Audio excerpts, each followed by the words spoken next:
Tomorrow, Australians will be heading to polling stations to cast their vote in the Voice referendum. And at the tail end of a brutal campaign, some in the no camp have been maintaining a steady drumbeat of fear. So if you're still undecided, or perhaps you've just read the AEC pamphlet, which, friendly reminder, wasn't fact-checked, here's a rundown of some of the most prevalent misinformation that keeps being pushed by some no campaigners. Here we go. Number 1, division. It's been claimed the Voice will divide the nation by creating 2 classes of citizens, one with special rights from the Voice and the rest, and that the Voice will destroy our democracy and give Indigenous people outsized representation. The Parliament receives advice from all sorts of bodies, lobbyists, advocates, academics, interest groups, and more. The Voice would just be another body throwing their 2 cents in when it came to Indigenous issues. Only it would be in the Constitution, so future governments couldn't abolish it, as they have every other Indigenous advisory body from ATSIC down. The Voice does not give Indigenous people outsized representation. Even with the increase of elected Indigenous people to the Parliament, those MPs represent their electorates. The Voice is designed to give feedback and advice from local Indigenous communities on policy, which directly impacts Aboriginal and Torres Strait Islander people. Number 2, the Voice is costly. This is a group of claims that a Voice is going to be expensive for Australians, whether it's in the form of increased taxes, reparation, or even taking their homes from them. The Voice has no power to raise taxes. Not even the Senate can raise taxes without the House approval, and the Prime Minister has ruled out reparations.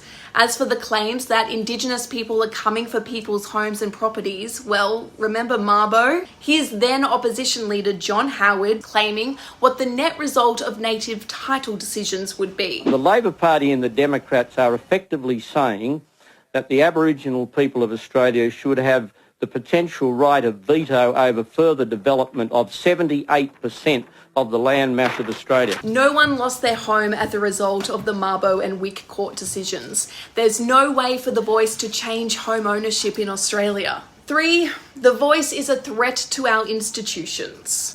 It's been claimed the Voice is a third chamber of Parliament and will dictate laws to the government and is therefore legally risky.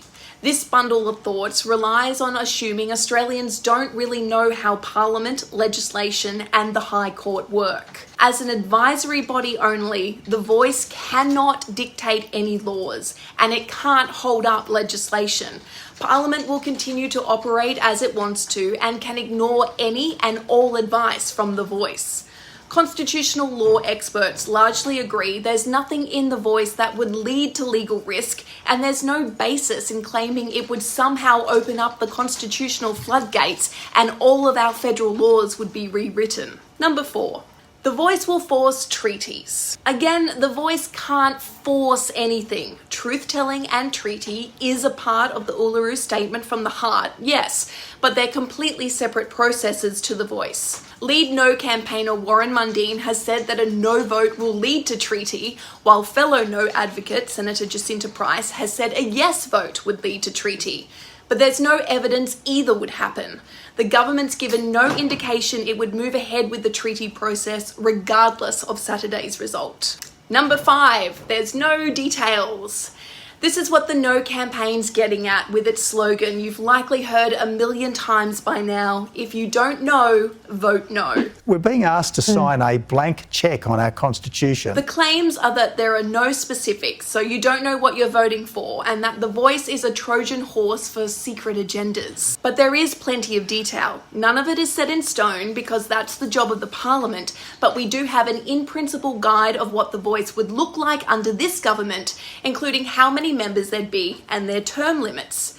As for the claims of secret agendas, they're based on so-called secret documents no campaigners claim the Yes Camp is trying to hide, despite those documents being freely available for years, created during the years and years of meetings before the Uluru Statement from the Heart. Number 6, that the Voice will allow the globalists to take over Australia. If you've been online, and right now I really don't recommend it, you might have seen this clip of the Prime Minister. United Nations will control all land in Australia.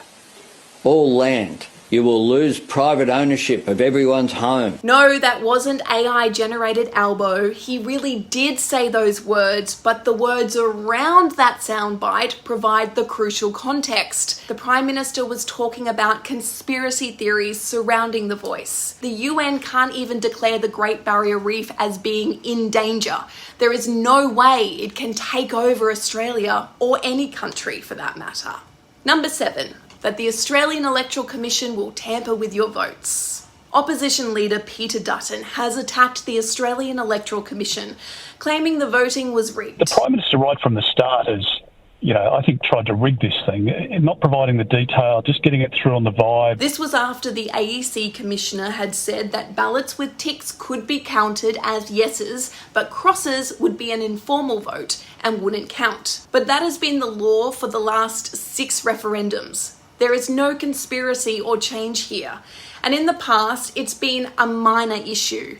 In the 1999 referendum, the AEC said only 0.86% of votes were classed as informal, and only a small portion of those had anything to do with ticks and crosses on the ballot. Come Saturday, the referendum campaign will be over, but the damage will linger, especially for Indigenous people, but also for Australia as a whole. Because no matter what the result, a lot of work is going to be needed to move on from this campaign. You have one vote in this, so make sure your decision is based on the facts and what you think is the best way forward. Yes or no, Australia has a long way to go when it comes to reconciling with Indigenous people.